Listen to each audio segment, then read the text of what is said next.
welcome to another episode of Schmurder. We're fucking back. We're guys. back, dude. After a little hiatus of what the fuck we were doing? We put on. We were killing. We were slaying. We were crushing. We were putting on a show. To be fair, they don't know that. Well, you don't know it because you weren't episodes. there. Right. There's Shame been no on you. lapse in episodes. Shame on you, audience. Were you guys not following? You have to follow. Yeah. This is a big deal for us, but not for the listener. This is just another episode. Now, we are excited, and we should be. Hey, we're back doing another episode. That's still a W. It's There still you a go. win. Yeah. Big old W. And following up a huge win at the show. Yeah, we oversold tickets. Give them the stat. I was going to say, give them the stats. Do we have stats? I don't know how many. They haven't given me the money yet. I should probably reach out. Are we going to have to burn down Third Coast? For our It's a W with an I know S. they had that festival going on. Oh shit, they do. Yeah. Yeah. That's right. If I'm not collecting on my Vic, I'm getting some serious fucking agita over here. So I need to fucking know if I need to go over there with a baseball bat and a couple of fucking mooks and tune up on them. Okay? Sorry, I just started rewatching Sopranos again. So Nice. yeah. I didn't notice. It's funny you say that. You just thought Sam was sitting here for a second. There's been a bunch of I really thought it was Sam Capasso in the room with me. That was crazy. there's been a bunch of Godfather clips popping up on my TikTok, and now I'm really like in the mood to watch The Godfather. Yeah. Godfather's good. It's great. You know, I still haven't seen Godfather Part 2. Oh no, I know. it's good. I hear that. It's really good. Yeah. Anyway, this is Jamie. We are going to be led today by the wonderful Carlton. Carlton. Oh, thank Carlton, you, come on. Thank you. Sling yourself in there. All He's right. back and blacker than ever. Whoa. Hi, I'm Austin. If you couldn't tell. Hi, I'm Joseph. And I'm Grant. God damn it, Austin. Listen, man, we're back. I got to I swing know. for the fences. Just right at the top, though. You know what I mean? Right. Like, we have 9 innings to You play, got to buddy. strike. Like, come dude, you got to set the tone. Is Hey, what you man, got to do. Blacker Tone the berry, set. the sweeter the juice. I say let's juice Carlton right now. I'm going to squeeze him. on. Okay, so we're lowering the bar right off the top. I love it. Yeah, That's Let's the do it. game. Let's do That's it. the name of the game. And today we're going to start off with our opening bit. Grant's going to lead us on A surprise bit. a surprise bit, a surprise story. Yeah, so I've yet to decide, or determine rather, if this is worthy of a full episode. One, it might not be real, but let's all pretend it is real for the sake of it. For the sake of today. This came from, I don't do social media. My wife does though, and so she saves things for me and like makes me sit down. It's kind of adorable actually. She's like, I saved some stuff for you, and I'm like, but I'm busy. And then she shows me her version of highlights of social media. So she saves little videos and stuff. That's She's got probably a the little best way to folder for me. experience it. Yeah. It's the really. sweetest Oh, thing she has in a the world. folder for you? It's the sweetest thing in the whole world. That's so it cute. really is. And you're blushing. I am a little bit. And so Aw. I'll sit on the couch. I'm annoyed at first, but I'm like, oh, I think I understand social media. And then I'll get on social media myself and I'm like, this fucking sucks. I hate everything about this. And I'm like, oh, she has like filtered it for me. She has taken whatever her algorithm is giving her, picked the like choicest bits of that, Right. and then presented it to you. It's like Exactly. how I don't have social medias either, but then you guys will send me stuff, and I'll just be like, oh, you know, maybe Instagram and TikTok are pretty worthwhile. And then And like then you get on and you're like, Yeah, yeah, and it's then fun it's- with this. It's then, not. yeah, No. it's- Yeah. Nothing Yeah. like having everybody's insecurities shoved down your throat. It's fantastic. I know. yeah, Yeah. 24/7. See, I heavily disagree. I think it's all about the type of content that you consume because there's tons of like hilarious content. There's tons of like educational content. You can really learn a lot of cool stuff. Sure. Well, yeah, but it's like finding Sure. like a idiot's guide to like whatever in a big pile of diarrhea and like racial slurs. Yeah. Jesus. And horrible It's takes. true. It's. I mean, I'm kind of with Joseph on this. Like, it's going to like a horrifically dumb and racist bar, and then like mingling enough till you finally find that one other person that's there. That's like, why are we here? This Yeah. sucks. I What do don't- you know? What do you like to talk about? I don't And then like you're the oh, idea- this is cool. Yeah. I That don't one like- person in the room. You know? I don't like the algorithm. I don't like that if I watch one thing, it's like, oh, this guy is obviously a dude. So now whenever he's scrolling through reels, it's like, we're going to throw this like Yeah. thirst trap at him. Yeah. Or we're going to shove this like, hey, Guns, butts, right. deer, What trucks. does it mean to really be a man? Yeah. You know? Yeah. Or there's this podcast now where it's like this dude who talks to a bunch of like women about sex work and all this stuff, and it's like, Oh, the Joe Rogan podcast. no. It's like the Whatever podcast or something like that. And Is he like trying to convince them to like get out of it, or is he just asking them? Or He's being condescending. Yeah, Yeah. talking about how like You will never get a high value man. right, exactly. It's pretty much Shot in the dark. right. Bullseye. Right. Do you know what it says to a man if you post naked photos on the internet for money? It says you post naked photos of yourself on the internet for money, and he's not going to like you. And then she's like, I'm a millionaire. I don't fucking care. Right. Right. Anyway, Anyways, Grant, what you got? Yeah. So this is something that my wife Grace showed me, and I was like, holy fucking shit. This is incredible. It needs to be in Murder Schmurder. Let's just go ahead and play it. All right. Dating saga. I had heard a story this morning about a gal in Nashville that had been kissing a guy at a bar, and she got his number, and then she went home, woke up on Saturday morning with a raging rash on her face. Well, she went to the doctor. The doctor said, "Hey, what have you been doing? Have you been switching up your lipstick or whatnot?" She said, "No, I don't think anything's different." Well, so they swabbed it and they sent it off for cultures, and they came back and they said, "We absolutely need the name of the person that you were kissing."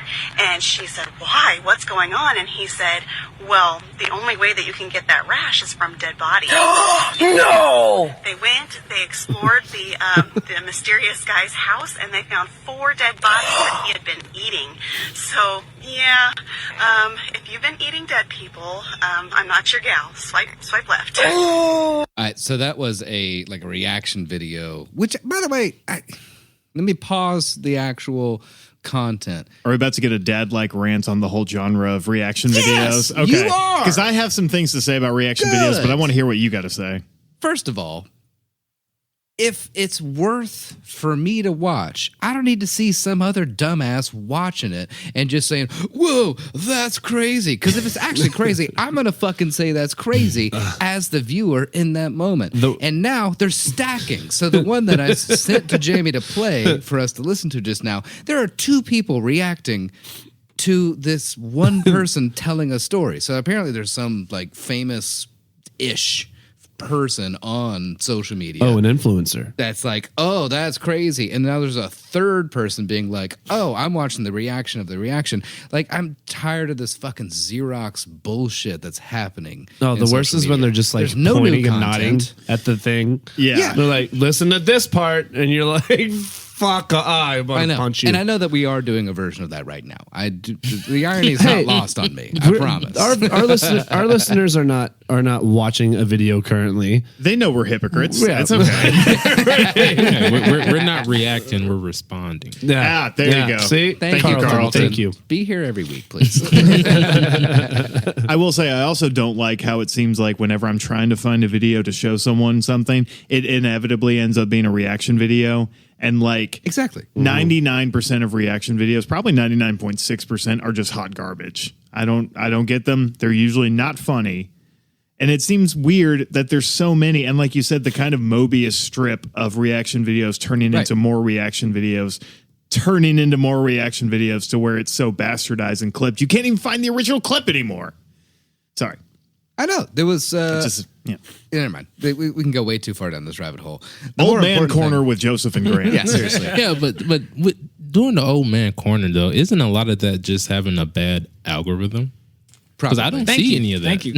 Well, I think that I see it, but I don't see like an abundant amount. You of couldn't it. handle my algorithm. He doesn't have one, so...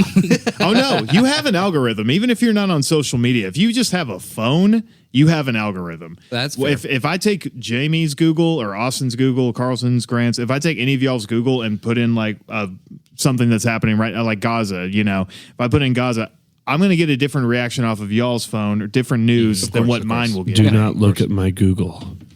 I never would. Noted. That's what I'm saying. We can't handle each other's algorithms. Do not look at my My Google.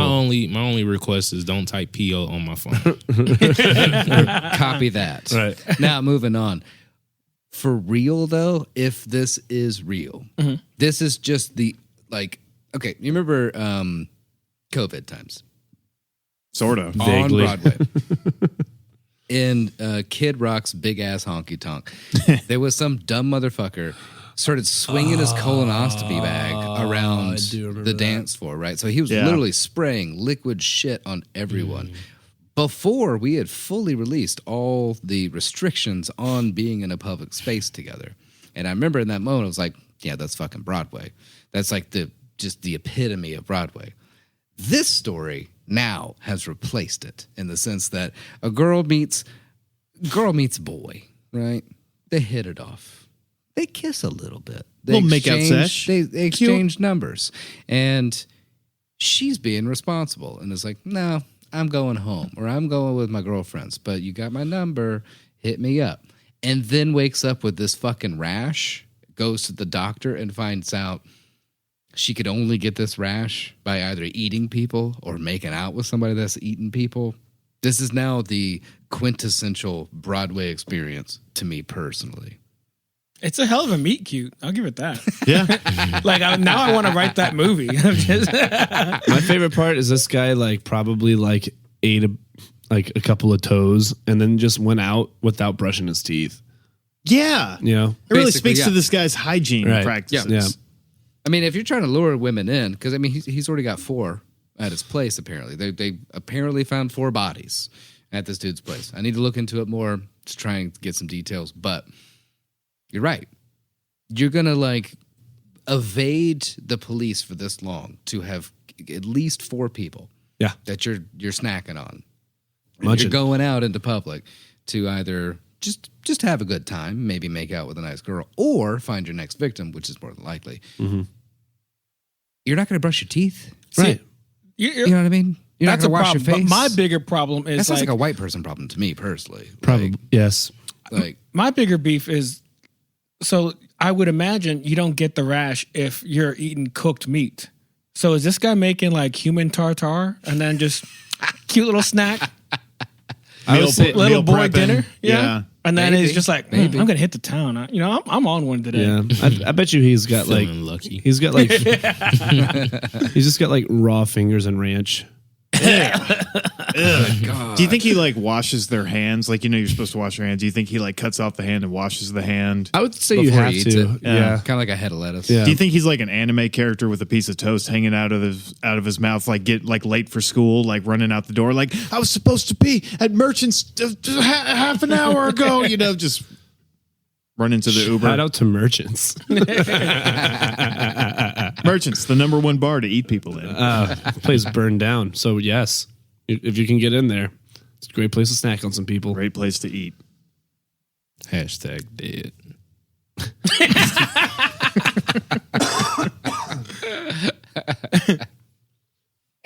Again, I think when you first told me this, my biggest question was I want the Venn diagram of people that eat people and still got the ability to mac on girls. Mm-hmm.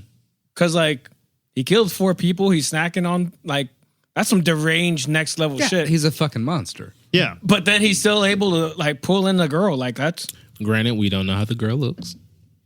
That's a good point. That's true. That's a good point. That's true. She could be desperate. She could be ugly. Back up off my guy. We could have Mr. Handsome. Why am I fucking forgetting about him?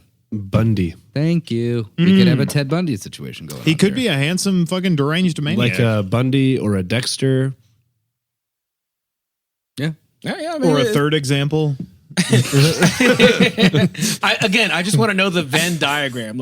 For cannibals, how what's the percentage of cannibals that can still pull. Yeah, still pull.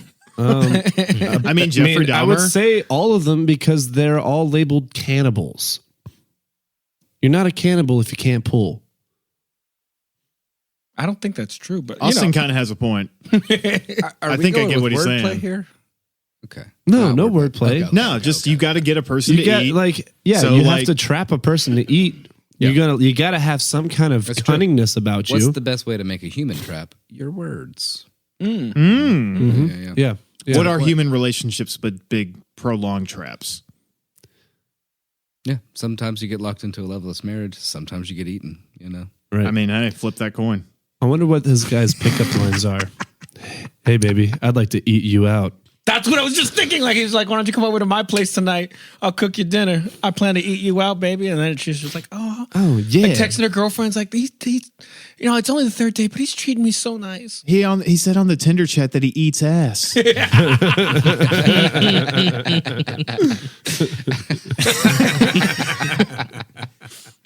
Well, I think that one won. Carlton, what you got for us this week? Eat me, you sure? Okay, guys, we're going to talk about murder, but in a different way. All right. In a good way. That's a great. Well, What y'all know about murder?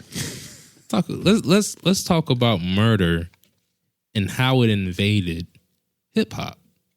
Oh, Okay. All right. See where we're going? I think see. so. Blap blap. Let's do it. What we thinking? Well, my first thought is us talking about them finally catching the motherfucker that killed Tupac. But I don't know. I don't think he was the one who killed him. I don't either. But they've got a. I think there's more to that. Do you know that Tupac's mom escaped prison and fucking fled to Cuba? I think it was his aunt. Was it? I think it was his aunt. That's wild. It might have been, yeah. But yeah, I saw that the other day and I was just like, hell, revolutionaries. Hell yeah, dude. Tupac. I mean, I love the topic already because, when you look at the beginnings of hip hop, it's very tame. Like Sugar Hill and the gang, they're talking about like then also, having a good time, stepping on my feet. Right. I like rap. Stepping on the beat. Like, it's very like. Went to the grocery store. I got some meat. Yeah. Yeah. I saw this girl. I said, hey. I said, hey. And now you turn on the radio. It's like, I saw an album. Like, what happened? It was a pretty stark, like it was only a few years, I feel like, when it was just like, oh, having a good time. Bam! Like. Bam, gangster rap. Yeah. Yeah. But now I'm not like having a good time. Even in gangster rap, like Tupac went to art school, right? Mm-hmm. You Yeah. know what I mean? Like, Yeah. Didn't he act too? Yeah, he acted. Well, and, fun fact did about- ballet and whatnot. Fun fact about Tupac. Tupac was not a gangster. No, because Exactly. he was an actor. Like Yeah. he was like he was kind of fronting, and then Well, he got turned into. He got involved with gangsters. Right. And then he, what's the word I'm looking for? He ended up, what's the word I'm looking for? When you hand something off to somebody. I feel like he faked it till he maked it, and Well, he that was ended up being always a problem for he him. was but- always an artistic guy, always talented. But then that whole meeting up with Suge. Suge was really Yeah. from the streets. A lot of people debate his realness or whatnot, but Right. him linking up with Tupac, being around some real life people, he inherited. That's the word I'm looking for. Yes. Yeah. Some real beef, and it ended up ending his life. Right. Exactly. And I mean, like, he was actually living that life by the time that he was actually famous. You know what I mean? Like, he was in that world, Which world? like the gangster rap world. You know what I mean? The rap, Yeah. not the gangster. Well, yeah. Okay. Yeah. Gotta be careful what you pretend to be. Well, You end up becoming. if you listen to like a lot of Tupac's earlier work, he is not like he talks about being gangster, but while not also being gangster himself. Like when he's explaining, like didn't he had the gangster like on his abdomen? Thug And- life. Thug life, thank you. And then he kind of explained more about what it meant to him. But yeah, he didn't really become the essence of like gangster rap until he went to prison and only got out because of Suge Knight. And pretty much Suge Knight Right. owned him at that point. And More or less. Yeah. You're right. so you have to imagine like someone who went to prison and, in his defense, he says it was under false pretenses. So he has so much anger, so much resentment. And then you have Suge Knight who's just like, yeah, let's go to Las Vegas and beat the shit out of Who's him. like a fucking lunatic who suddenly like you now owe a pretty heavy debt to. Of all people, I don't know. Suge Knight's a bad one to have. Which is Riding your ass. the crazy thing about life, right? You have people who make smart decisions. You have people who make dumb decisions. And you have people who are just lucky. Tupac made a dumb decision. Suge Knight is a bad guy. I like this lifestyle. Saw what happened. Dr. Dre, smart decision. I'm out. Yeah. You see where he's at. You see where Suge Now I Knight's sell at. headphones. Snoop Dogg. I mean, he's got like a couple of $100,000. Oh, Yeah. dude, yeah. Yeah. Dre Plus was a billion. straight up smart. Seriously, yeah. Snoop Dogg. Yeah. Lucky. Yes. You think actually, Snoop Dogg is lucky? Yeah. Lucky. He 100%. was there. He was involved. Yeah. Yeah. And he's a certified Crip. He is, but I would say, Lucky in the sense of that he didn't get caught up in the foolishness. oh, I mean, he was facing a charge. What was he facing? Murder. 25 to Murder life? was the case. Yeah. But he was like facing 25 to life, remember correctly? Yes, he was. On that part, yes, I will say he was lucky. But as far as like making business moves and then like, as far as his career goes, yeah. like I would say he's a very smart guy. He's a goddamn genius. Have y'all as far seen as- Snoop's cookbook? It's so funny because it's so like it just feels like Snoop wrote it in an afternoon. There's literally a whole section of him just talking about cereals, and he's like, Fruit Loops, they're really good. I like them because they're fruity. And then it's like it's like Honey Nut Cheerios. Honey Nut Cheerios are really good. I like them because they're honey nutty. It's just Hell yeah, that's awesome. Also, like, dude, keep on going. How many copies do you think he sold? Oh, unbelievable. And those are hardcover, nice looking But books he has too. so many I'm saying. hustles. I don't even think he cares. He doesn't. He Yeah. has so many endorsements and so many other things. Like, Snoop So, Dogg's anyways, hop Yeah. in. This sounds Okay, cool. okay, all right. I'm excited. So I'm in. like Jamie hinted to, let's talk about hip hop. You know, I think we talk about where it's at now as far as the murder rap. That's what a lot of people are calling it. You know, which is different from gangster rap in my opinion. Gangster rap is more of a generic. I saw a guy. I'm walking with my AK. Blah blah. Murder murder rap is more like I saw this guy at this light night. Right. You know what I'm saying? Actually Right, detailing right. murders. You know what I'm saying? In your songs. But hip hop didn't start like that. Like we said earlier, it started in the Bronx, 1970s. We know that. By a guy named DJ Kool Kirk, which was in the Bronx. That's your guy. Yeah. It started at a house party. What he ended up doing, he ended up isolating like the drum pattern. And, you know, which is that's the part that everybody kind of likes to dance to. And, you know, that's kind of what started hip hop. It was at a lot of people say the day is August 11th, 1973. They formed the Holy Trinity, not formed, but it's three DJs in particular that kind of like took hip hop to the next level, all from the Bronx. DJ Kool Herc, African Bombada, and Grandmaster Flash. They're known as the Holy Trinity, right? And that's when hip hop turned into more. You know, it had the breakdancing, graffiti, the fashion part. It turned into a culture. It went from this sound in a house party to this is a thing. This is what we're doing. We are hip hop. Yeah. So what ended up happening, like we joked earlier, hip hop was very. I throw the mic to my guy Sam with the cam. You know what I'm saying? Yeah. And then what ended up happening, Grandmaster Flash had a song called "The Message." Don't push me, cause I'm close to. So it's like putting real life experiences into music, and we can't play it, but I thought I had the lyrics pulled up. But we know the song. He's in there. He's talking about how broken bottles everywhere. Yeah. You know, dope fiends and stuff like that. And actually, like, you know, talking about a real life experience versus I'm at a party. Right. I like to freestyle. Yeah, and he's kind of outlining the hardships of living in the Bronx as like a underpaid black man at the time. You know what I mean? Crack epidemic. Yeah. Right. He made it real. Like he stopped being like, hey, this is something you can put on at a party, and like, hey, I'm trying to say something. Exactly. Exactly. Yeah. But the thing is, so he's speaking on his experience. Everybody has different experiences. That's when we go to Los Angeles. We're dealing with a whole different thing. We're like that's gangster rap. You know, Ice-T, Colors. You know what I'm saying? They're dealing with the Reagan. What's the word? The Reagan. Reaganomics. Yeah. We're all dealing with Reaganomics now, baby. Yeah, I mean, hell, at that point out there, they're clapping birds, you know, to make sure that like the neighborhood is safe, kind of a thing, and it absolutely safe from the police, kind of a deal, which it gets so entrenched in something that cops are just coming in to fuck people up, you know. No, I'm with you. And Go that's how you get groups like NWA. Yeah. You know, well, if you're going to take it back to the East Coast, that's how you get Public Enemy. You know, but Ice-T, he's not political. He's like, hey, he's in the hood. He's from a Crip hood. Yep. You know, he's saying, I'm a nightmare walking, psychopath talking, king of my jungle, just a gangster stalking, living life like a firecracker, quick as my fuse. Then dead as a death pack, the colors I choose. Red or blue, cuz our blood, it just don't matter. Sucker die for your life when my shotgun scatters. We gangs of LA. We never die. We just multiply. Gangster rap. That's goddamn powerful. Yep. And kind of horrifying if you think about it. And crazy that Ice-T ended up playing a cop on Law and Order, isn't it? Like, I remember the first time I saw Ice-T like that. Like, I saw him like starring in an episode, and I was like, "Oh shit, that's Ice-T!" And then he like got into the front of a cop car, and I was like, "Whoa, hold up, what's going on?" Yeah.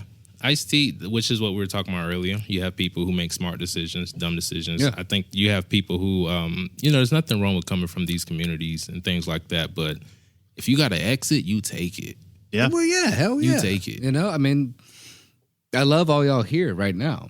But if something I do gives me some crazy fucking contract for me to flit over to LA, I'm probably going to take it. Yeah, I'm sounds sorry. Yeah. Why wouldn't you? Yeah. You got to fly. Yeah. You You got got to to take your opportunities. I think that's where you true with get 'em. all of us. Yeah, you fly, you try to uplift. Exactly. I mean, that's like where you see a lot of like hip hop stars, especially, who will like send back money and like will like build like resources for people. Where it's like, hey, yeah, like we all love each other and we all like represent where we're from, but we also have a duty to it and to try to like help uplift each other. Yeah. But if I get an exit, I'm taking it. Yeah, but also I got to get mine real quick. Right. Yeah. I do want to say when you guys make it, take care of yourself first. Right. Yeah. Send me a cash app of like 20,000 when you make it. But Don't block me. Absolutely. Still follow me on Instagram, but make sure your dets are paid off. And But all that. don't forget your day ones. Come on, man. Well, of course. I think if that were ever happened, I would probably send like my first like 10 grand to you guys. Oh, Yeah. Get you guys off the ground. sweet. Us. You guys. Us. Like I'm gonna be the savior of this fucking How thing. quickly Austin just took himself out of the group. Yeah, Schmurder's Like, below me. When I make it, I'm going to come back. No, That's not what I said. what I'm stuck No, on I is know. 10 That's not what I grand. said. I know. 10 grand ain't shit. What are you talking about? What do you mean? More Wow, than 10 Grant is going grand. to turn I mean, away come on. 10 grand. I Yeah. don't even know you guys anymore. Yeah. Sorry, yeah, fine, I'll keep it. I'll take I'll this just say, yeah, Grant said that. I'm totally Yeah. about some 10 Yeah, grand. we'll split I'm his just 10 saying, grand. Don't 10 worry. grand ain't shit. I'll Go cut you ahead. out. That's fine. It's something.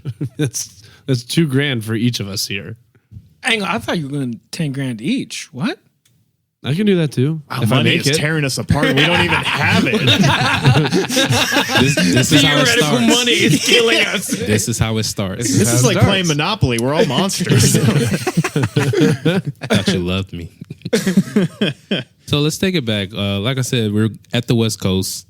Now we're at Los Angeles. Gang culture is starting to develop. What ended up happening was the Crips formed, which is a lot of people say they're either an off branch of the Black Panther Party or they're just a group of guys who just idolize the Black Panther Party. And what they ended up doing was saying, hey, we need to come together to protect our neighborhoods, you know what I'm saying, from outside threats, from the police, you know what I'm saying, things like that. So Stanley Tookie Williams, Raymond Washington, 1969, formed the Crips. Right. Originally stood for community resources for independent people. But what ended up happening was you can start something that's supposed to be powerful, was supposed to be political. People have misunderstandings, people have beefs, and just people pride get to themselves, and you get unorganized and things like that. You end up bullying people. The Crips had a mindset of get down or lay down. You're either with us or against us. Right. And people who weren't with them said, nah, fuck that. We the Bloods. You guys familiar with Bloods, right? Yeah. Mm-hmm. Yeah, so they end up forming the Bloods, 1972, which was just like I said, a direct response to what the Crips were doing. Like, we're just going to be the opposition. It was an influence that was felt around the world. Like, everybody has Crips and Bloods. Like, I'm from a small state, South Carolina, and it's like people saying they're Crips. I'm like, how? Yeah. I mean, look, I'm from Birmingham, Alabama. In high school, I went to a bowling alley in Birmingham. And as a teenager, I was figuring myself out, right? Like, I love, like, classic rock, and I was wearing, like, the bell-bottoms and the flowery shirts, and I had a moment where I was, like, rocking bandanas on my hip. like trying to be the like old school 70s. You're a kinda teenager. guy. You're trying stuff out. I'm trying stuff out, right? It just happened to be blue, right? But I had a bandana on, and in my brain, I'm like a member of Led Zeppelin or Aerosmith or whatever. You know what I mean? And I had some dudes come up to me like, "Take that shit off right now." And I'm like, "Ow, you're a lot older than me. I don't know who you are. You could have it. Like, I'm sorry. Do you have to blow your nose? What's wrong?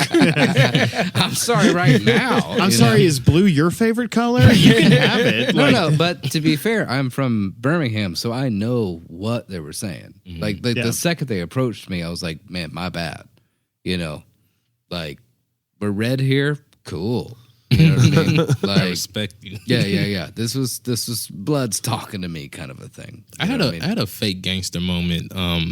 Middle school when Snoop Dogg dropped "Drop It Like It's Hot." Yeah. He had a line where he said, "I keep a blue rag hanging on my backside, but only on the left side." Yeah, that's my Crip side. I googled it and I was like, "Yep, I'm a Crip."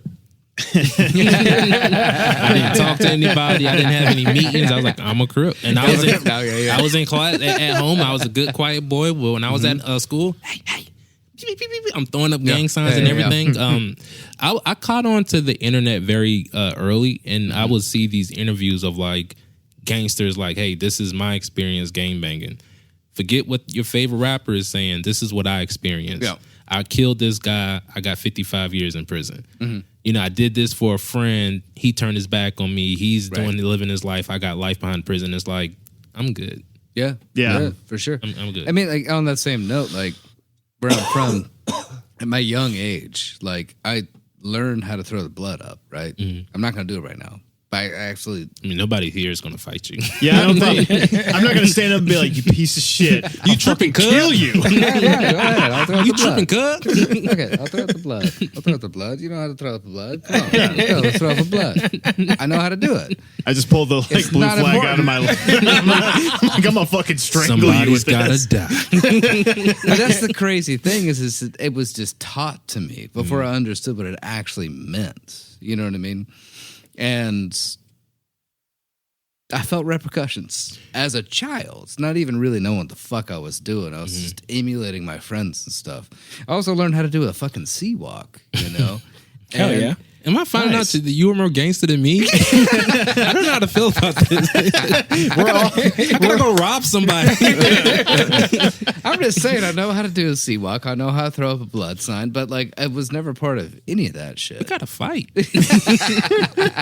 We're all finding out about Grant right now. I feel left out in like the weirdest way because like a Dude, lot I'm of from like Birmingham, man. my gang experiences were like Latin based. Because You're what? I've actually got a couple of MS-13 fans. Yeah. Friends. I'm so You sorry. got some MS-13 fans? Friends. Sorry. We might have MS-13 fans. I thought you said a lot of your gay experiences were Latin based. I swear to God, that's what I thought you said. And I was like, I mean, kind of unrelated, but go off, King. Like, let's hear about it. Like, His name was Romero. yeah, Antonio Banderas. Leangelo. We all had a thing for Antonio Sorry, Who the Banderas. fuck doesn't have a thing for Antonio Banderas? Off topic. I'm sorry, but But no, I feel what you're saying, and which is interesting, right? Because when you look into gangs, so to kind of be the opposite of what you're saying, where you're taught this. So a lot of people in these communities that are taught these things, but it's like there is no off switch.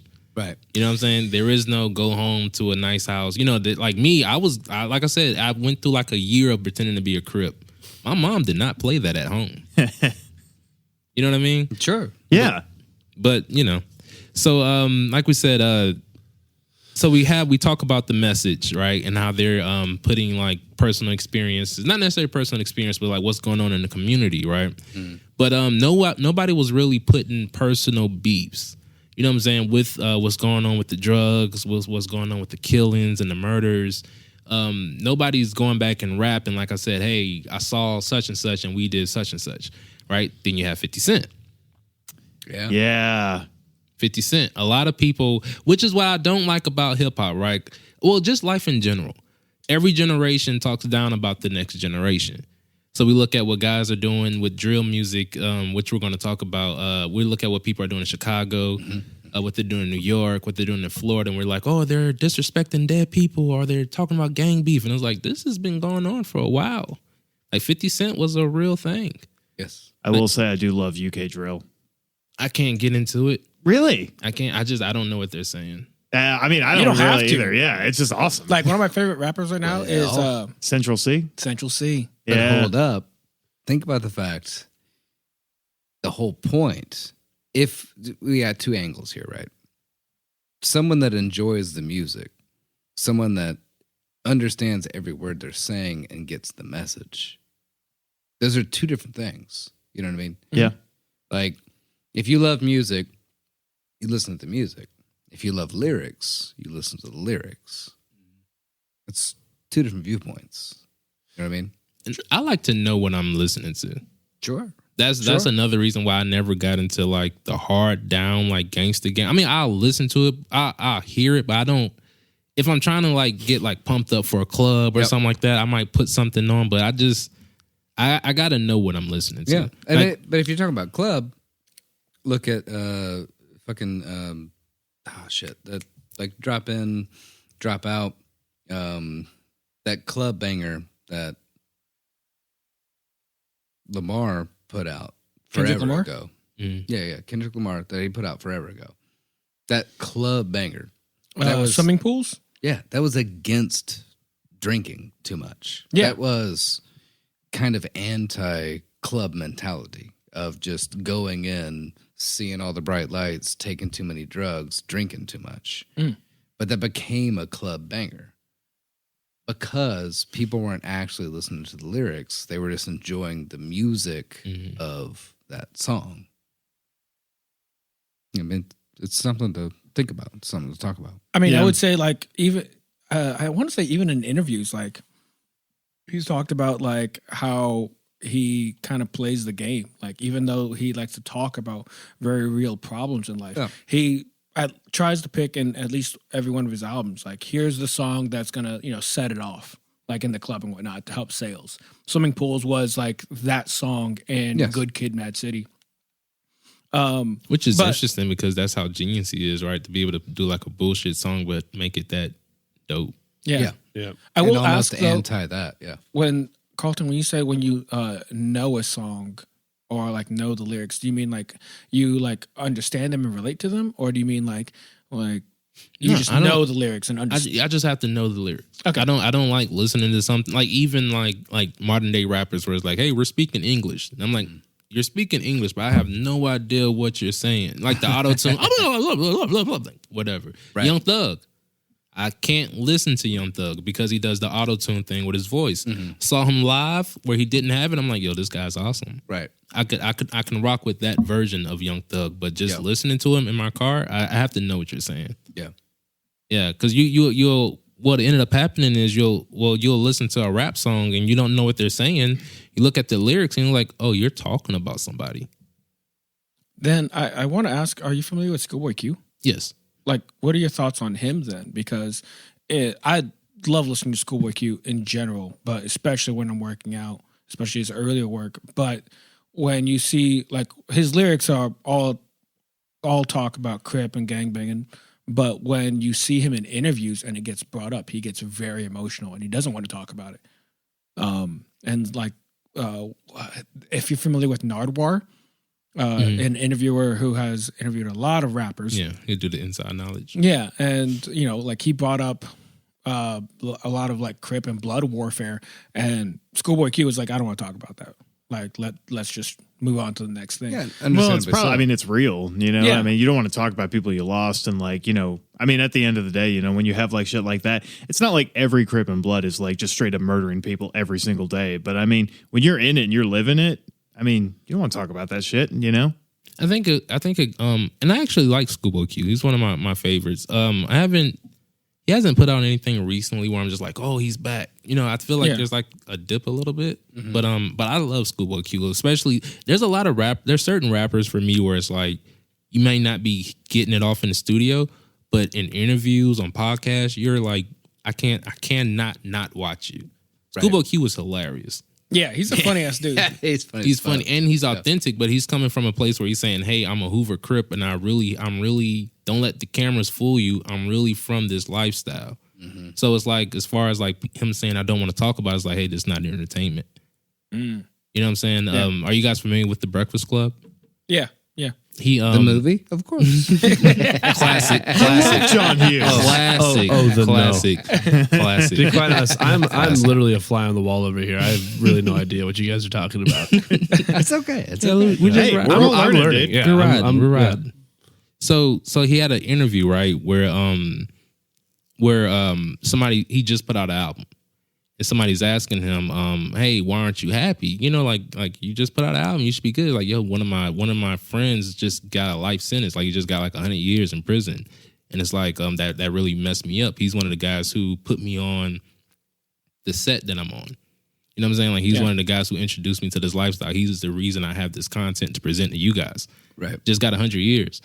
And the interview was like, well, I know you got him a good lawyer, right? I was like, yeah, it's nothing I could do. Which is a sad part. Like I said, we're talking about murder. And, a lot of people are like influenced to go out here and be in gangs and stuff like that. But it's like, not everybody makes it. You know, not everybody is going to get out and get a record deal. Not everybody's going to get out and just have a lavish lifestyle. You can take a L. You know, and you have to go through real life experiences. That's kind of like why I like listening to Schoolboy. He's kind of like, I'm not going to sugarcoat it and make it seem like this is a easy thing to do. Right. Yeah. You take losses. So shout out to Schoolboy. But back to 50 Cent. So, like I said, we know 50 in the club, guy like that. Everybody know 50. Yeah. Yeah. But before the politically correct 50. Like 50 was a grimy guy. Well, I mean, he's not even politically correct. I was going to say, I don't remember the politically correct I'm version of PC 50. I see what he's saying, and I get you. 50 Cent now is a funny guy. He went through a part of his career where he was the tough guy. Mm-hmm. Then he went through a part of his life where he was the gangster guy. Mm-hmm. Now, he got shot 9 times. A lot, yeah. 9 times. Which somebody actually went back and made a good point where he's like, you look at those guns that a lot of people have access to now, you wouldn't have survived that probably. Right. No. People are having access to like big ass bullets. You wouldn't take 9 rounds from an seriously, AR. though. Like, Mini Oddly enough, Dracos. I fucking thought about that the other day. Weirdly enough, in that the time in which 50 got shot, if anyone had access to those types of guns and bullets, he would definitely be dead. 100% be dead. what if we, instead of trying to control like guns, right? What if we just make them a little less deadly? You know, or you get shot and you're like, it fucking sucks, but like, you know, That is a great idea. Not in my country. Okay? Just airsoft weapons. Don't tread like on me, I would say like a Joseph. notch above airsoft, where you're, you know what I mean? Like, Joseph, don't tread on me. I'm sorry, I'm just trying to step on you lightly. I But want my in 2023, AR-15s. you're gonna have some guy in the garage making his own bullet. We already do. 3D print a Always. gun or something. Yeah, somebody's gonna be in the back. Hey, making shout out their own. Shinzo Abe. You could just make a gun. Yeah. Dude, I have family members making guns and I do making too. I mean, bullets you more know, powerful. but not everyone's And a I hate machinist them. too. You got to account for lazy people. Lazy people just want to buy a gun and shoot someone. You know, you make it harder. I mean, if you make something harder, you're going to cut out like 50% of people trying to do it, right? I just have a video in my head of a guy using a downgraded gun, just trying to kill you. Like, he's just like, die! Laying back there, just like, dude, come on, like, Ow, that hurts. I've been here Ow, for a minute. stop, Like, that either hurts. put it in my mouth or to go away. Ow, that hurts. I still Stop. love the Cat. I think it was Cat Williams. He did a bit where he's like we can't get guns out the streets, but you can make the price of bullets go up. And it's like if we just charge like $1,000 per bullet. I mean, I'm looking for any solution at this point. Anyway, which It's not gonna work. There's always gonna be somebody trying to make a hustle. yeah. Nah. There's always the black market. So 50 Cent, he's a rapper, Southside Queens. He's one of the guys who said, because like I said, at this point, people are saying like more so generic rap stuff. You know, in LA, they're shouting out their gangs, they're shouting out their sets. 50 Cent is the first guy to, like, in my opinion, and that's an interesting thing about hip hop where it's like, there's so much more to learn. But as far as to my knowledge, he was the first guy to actually like put personal rap beef in lyrics. He's beefing with a guy from there named Supreme. I don't know if you Oh yeah. remember that. Yeah. All right, we're bonding here, man. Didn't he get brought up by Eminem? 50? Yeah. Yeah. In the end, yeah. But like he was getting a lot of attention because like so. He was Or I mean, good he way took him like before under that. his wing a little Yeah. bit. So like prior to getting shot 9 times, he was signed to Universal, and then record deals essentially, or like record companies, when they realize like, oh, you're a liability, like you're gonna die, dropped him, or yeah. or like you're facing too much crime or too much backlash.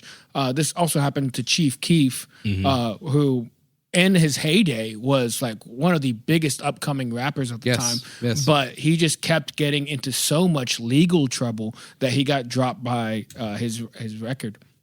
Same thing with 50 Cent. Like you got shot 9 times. Like we're not going to invest the money insurance in you. premiums alone. I mean, So they dropped him, and then it was because he had already had enough recognition that he was able to get a record deal after that. But Right. For a lot of rappers, that does not happen. Yeah. I was very lucky that Eminem, a very famous, very technically talented rapper. Legend. Yeah. He is. He's amazing. I mean, regardless of him being white, fucking awesome. No, I mean, As a rapper. I'm not one of those. Come He's on. a white guy. I appreciate talent. Yeah. Like Yeah. okay, Sam Smith is gay. Sam Smith can sing. Sam Smith is awesome. That's what I'm saying. I Like, can listen fuck- to it. I Fuck don't. off, he's gay. Talent Who is cares? talent is Yeah. talent. Talent is talent all day. But real life is real life. Which to piggyback back to 50 Cent. Yeah, here we go. So he drops Ghetto Quran, which he like Jamie said, he's involved in a lot of street stuff, and he's dropping. So the Ghetto Quran, the reason why that had a lot of controversy is because he's mentioning real life people. It's different from me talking about what I see versus like making it real. Yeah. Like this guy sold Yeah, drugs, that shit. guy sold Yeah. drugs, and Yeah. it created a lot of bad blood. Right. He was into it with a guy named Jimmy Henchman, which had allegedly had something to do with him getting shot 9 times. Interesting fact: a lot of people say 50 Cent was the reason Jam Master Jay was killed. Really? That's a theory. Oh shit. That's a theory. The theory is Jam Master Jay was working with 50. They had some type of connection. People didn't like that. They killed him. Oh shit. damn. Because the thing, like I said, that you're talking about real life situation. Yeah. This music is being played at parties, Right. being played on the radio. You're talking about me. Right. I have to take away your happiness. Exactly. I have to kill you. Yeah. I'm not because the thing is, Damn. there's a rapper from Sacramento. He also talked about some real life gangster stuff that he was involved in. His name is Mozzie, and he let in less than 12. Did a video with one of his friends. In less than 24 hours, that friend he did a video with was killed. But the thing is, he admitted the people I was dissing in my videos, they weren't suckers. They were real life criminals, real life shit. gangbangers, which was what 50 Cent was dealing with. Like, yeah, you gonna diss me, but we coming back. Yeah. We're gonna come back. That's cool. So yeah, like I said, we're talking about 50. Let's go back to Lil Boosie. Anybody familiar with Lil Boosie? Yep. Lil Boosie, he you know Lil Boosie. Austin nods no. Okay, wipe me down. Keep going. Write him down. Go ahead. No, okay, I don't want to do. Can we got 10 seconds. 10 seconds. You gotta know wipe me down. He doesn't know "Wipe Me Down." I'm trying to think of like any song he might know. I might know Wipe Me Down. You don't know. Yeah, play it. He know 10 Coward. seconds. We got 10 seconds. We got 10 whole seconds to prove you wrong. I'm trying Wipe to, me down. How many 10-second segments can we play before it's a problem? Like if we play 10 seconds, wait a second, play 10 seconds of the next 10 seconds. No. Same song, no dice. Fuck. You can play 10 seconds of 1,000 songs, though, right? Yes. Yeah. Of course. Let's just do that. Yeah. Okay, but whatever. So Boosie, he was involved in he was from Baton Rouge, involved in a lot of street activity, just like 50 Cent. The reason I'm bringing up Lil Boosie is because, like I said, eventually I want to get into the drill culture, and like I said, a lot of people are saying, "Oh, what's going on with music?" So it's kind of like, okay, my mom will say, or I'll say, today's music is nasty. So was the music I was listening to growing up. My mom would say the music I was listening to was nasty. The music she was listening to was nasty. For her version, yes, it was because she understood the lingo, the context, if you will. subtext. Actually, the Subtext. subtext of it. is fucking nasty as hell. Like if you know what they mean, god damn, right? And that's what a lot of black music managed to do. I just managed twice. But that's kind of incredible in a way, you know, like to create almost a language that producers don't understand. FCC doesn't fucking understand. Yeah. It took a while for white people to learn what skeet, skeet, skeet meant. It took us a while, but we got there. Hang on. So I'd say something almost against that. I think He's right. I think that there's more. I think that there's more about the context because, like, for example, like when Prince was still coming out, like early in his career in like 1988, 1987, he came out with Earlier. no, like in one of his albums. Oh, like, I see. And like 98, 87, he has one song that's talking about like just busting in a girl, like and saying how amazing it is. No backlash, none whatsoever. And so you have to like, again, it goes back into the context of like, oh, you don't understand Prince, you don't understand the culture around that song. Sure. And so it seems fine. So like, so many people can say like Prince never said anything outlandish. It's like. Yeah, That just means you haven't listened to Prince. I was going to say, I'm pretty sure I can firmly grasp busting. Austin just entered the conversation. I am all about that culture. real quick, I do want to ask Carlton, what's your favorite Boosie song? You know, I just found one of his songs called "That Rack," where he's dissing NBA YoungBoy. It's Yeah. actually pretty cool. But definitely, "Devil Get Up Off Me." Okay. Yeah, Devil for Get the Up Off Me. I was gonna say Mind of a sake of Maniac. conversation, yeah, definitely. Mind of a Maniac. Welcome to the mind. Okay. Yeah, that's the one where I'm like, okay, we're doing this workout. We're gonna go hard right now. Anyway, keep going. Sorry. Nah, this is cool, guys. Which, you know, you were talking about how the thing with the music is the hidden messages. But the thing is, I'm a firm believer that everything has the opposite. You have the good messages, you have the bad messages. Yeah. Which is what a lot of things happen with the gangster rap, where it's like we're talking about real life situations. If you guys want to go back to Bobby Schmurder. When that, you know, we're just, whatever. When the truth came out, it's like, oh, he really killed somebody. This really happened. This isn't fake. And a lot of labels, you know, they're jumping into the lanes. Not, you know, and the thing is, you can't even blame the labels, I guess, because when we're listening to it, we don't know what it means. I'm not from that city. Same thing with 50 Cent. Eminem didn't sign 50 Cent knowing what he had going on in New York. Right. It's just, hey, this song is blowing up. It's popular. I rock with it. Yeah. Let's sign him. Yeah. Same thing with Boosie. So Boosie, he was involved in drugs and street life and things like that. He had a guy under him named Marlo Mike. Marlo Mike was a young hitman for Boosie, right? He has a tattoo on his arm or somewhere that says, "Yo, Boosie, who's next?" Damn. Damn, dude. Little Boosie has a lyric in his song where he says, "Marlo Mike in the back seat begging for a body." Damn. God damn. Putting real life situations. I did not know about this. Putting real life situations into music, but the thing is, you can get caught up. Yeah. Because we're listening to it, but guess who else is listening to it? The police, Yeah. Sure. the feds. Sure. Boosie ended up serving 5 years. Marlo Mike ended up getting a life sentence.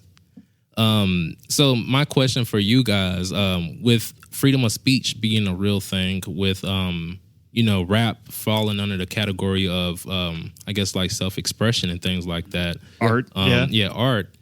Do you think it's wrong for the court system to use lyrics against you in the courthouse or in the courtroom? I think so. Yeah, 1,000%. You think they're allowed to? I don't think that the court systems should be allowed to use lyrics against you Oh, in so any no form or for fashion. you. No. I think it should be inadmissible in court because at the end of the day, you can always throw up this is art. You know what I mean? Like, it's like if I write a novel that like has a dude that like sounds a lot like me and looks a lot like me and kills a room full of guys who look a lot like y'all and you guys all turn up missing. It's not like they can throw that in court and be like, oh, you know, your fucking novel described a situation like this where a body got found. It's like, nah, dude, that's all fucking make believe. You know what I mean?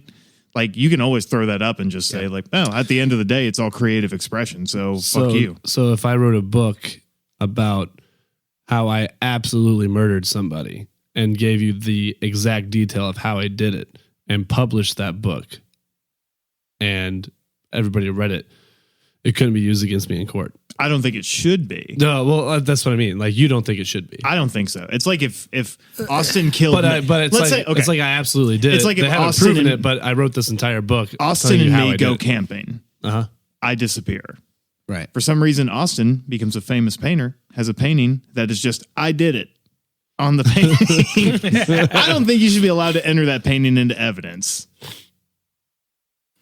I say no for several reasons, but one of the big reasons that I have is if you are admitting it, even if you are admitting it in whatever medium you choose, and detectives can't link you to the crime, I feel like that's kind of on the detectives. Let's be honest. If you're a lazy ass That's- detective, you can't just throw song lyrics in there and be like, well, you said you did it. No, fucking show your work. Yeah. Like, fucking do your, It's like do the math stuff. homework. Right, Like, right, yeah, right, yeah. like I don't want to. Exactly. I see the answer. Like we all see the answer. Yeah, show me how you Right. got there. Yeah, yeah.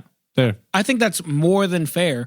You know, I'd agree. we have so much technology on our side now that it is irresponsible to put so much weight on any medium to be admissible in court. You're right there in that. And before I launch in my opinion on this, do you have an answer on your question based off of the research? Because I don't want to be wrong. It's not that. to me is not a is not. It just to me it's a case by case thing. Right. To me, you know what I mean? I'm on the same boat with you. Okay, Yeah. great. So, if you remember back in the day, white, and I really don't mean to make this whole thing racial or whatever, but You're doing a great job. I don't think I am. But Go ahead, white man. there was I know, right? There Do was your a lot. thinking. Right. God damn it. But there was a lot of moments in the like late 70s, early 80s, moving into the early 90s even, where these like white rock and metal bands are saying things, right? To the point where they are pulled into court, right? And these white metal artists are actively mocking the court. It's televised. I mean, you can see several different bands just being like, no, my music is just music. This is just artistic expression. This is First Amendment right, blah, blah, blah, whatever. And they're going to the point where they're just mocking senators and district attorneys and state senators on them trying to be like, your music is destroying the fabric of American belief systems, blah, blah, blah, right? They're sitting there with their big ass hair and their makeup and their crazy clothes versus what you would see in court, which would be suits and button down kind of situations and stuff like that. When it got to hip hop and rap, and then rap turning back into modern day hip hop, those same situations didn't really fucking happen. It turned into detectives and the FBI actually going after these people that are artists, that are musicians, that are releasing music that's very, very popular, saying a very similar thing. Now they're trying to find if this is actually real or not. And some of these people are being put away when they're not actually killing people. They're not actually dealing drugs, right? Like gangster rap got popular, and some people jumped on that bandwagon because they realized, oh, gangster rap is popular. Let me pretend to be a gangster and then release actually good music that has now become popular. And they're getting fucking arrested for this shit, which is not actually real. Right. You know what I mean? And I'm just trying to outline the dichotomy of the American justice system. It's not the justice. It works differently for different people. It absolutely does. So we have a very popular white metal player mocking the court system and being applauded for it, and then random, non-offending black musicians in the gangster rap scene getting just pulled off the streets and being arrested for it. I will say, going off that, there was like a huge movement for the PMRC, the Parents Music Resource Council, at that time in the late 80s, early 90s, which was Al Gore's dumb bitch wife, Tipper Gore, fucking going around. Fuck that bitch, by the Fuck way. that bitch, for real. Where's she at? Who names their Hoeing. daughter Tipper? But she basically stuck her big fucking waspy nose into a lot of musicians' business. Where five to that's you. why you see explicit advisory on a lot of like hip hop and metal albums. Yeah. And interesting fact about that is one of my favorite albums in high school was an album that was a big compilation of metal musicians and hip hop artists. It was doing like collaborations, basically as a giant fuck you to the PMRC and saying like, hey, we're going to burn your books that say like, hey, this is stuff that's bad for children. They wrote big guides for people to like check before they gave albums to kids. And it would be like Anthrax and Public Enemy, or it would be like Ice-T and Slayer, or it would be like, you know, a third example. 311, hilariously enough, was thrown in that whole thing. Exactly. But And yeah, those boys didn't do shit for anything other than make money for themselves. yeah, but there was some nice solidarity in the music community there for a minute. Ice-T had a metal band called Body Count, and they had a song called Cop Killer that fucking slaps. It was fucking And good. It's It fucking was good. fucking good. I unironically love Body Count. I do too. And like they're on my workout playlist, you know. And like sometimes Cop Killer comes on, and I'm just like, this bench press is about to get crushed. But but there's some fun overlap in those communities. I will say, for the listeners, if you have not seen the movie CB4, I would heavily suggest it. It very much kind of covers what you guys are talking about in a comical, satirical way. In part, making fun of NWA, but more like using it as a jumping off point, but talking about. I mean, I don't think anybody should ever make fun of NWA. I mean, they kind of do, but like. Yeah, they were great. Yeah, they did. Yeah. He still may. I mean, I don't know. I'd like to see an NWA spoof comedy or something. I think Have you seen CB4? CB4? Yeah, that you got. I need to. Yeah. Dude. But to answer But yes, to answer the question. the questions that went out. I just feel like there's just a difference between gangster rap and murder rap. Sure. Yeah. Ice-T, if he's just saying, what he did, woke up in the morning, police at my door. You're talking about gangster. Yeah, but I'm not talking about what happened. Right. Yeah. But if you're name dropping, Well, that's fair. I met Jamie, hit him with the hammy. You know what I'm saying? Like, yo, that's a confession, my guy. You know what I'm saying? Like, Well, you know what? In that regard, you are absolutely especially because the thing is, we were talking about people who understand what's happening, right? There's a certain group out there who really understand what that music means. So when you're talking about, there's a term that people use when gangs are beefing with each other. They'll kill each other and then they'll say, I'm smoking on you. Yeah. Mm-hmm. So when you say I'm smoking on this guy, smoking on that guy, everybody around the world is just rapping lyrics. But to the people that actually know. yeah, to that family, it's That like means I just killed that person. yeah. So if I check Twitter and I see you say smoking on smoking on Jamie, sorry if I keep killing you, but No, I think a couple episodes back we agreed Jamie was the most killable. okay. I like how he makes eye contact with me. So if I Carlton's real. He's not gonna. You're gonna know it's happening. yeah, but before I kill you, I just want to make eye contact. I want to make eye contact. I don't make a song about it afterwards. Now you die.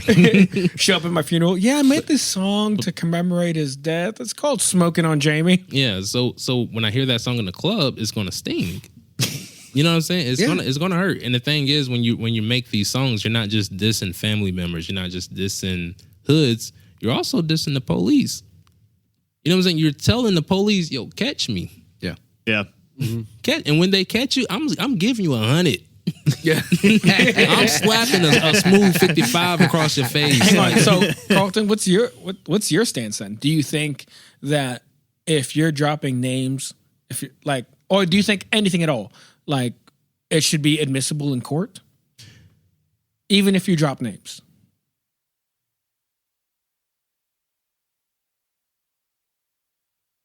Well, the thing is, right?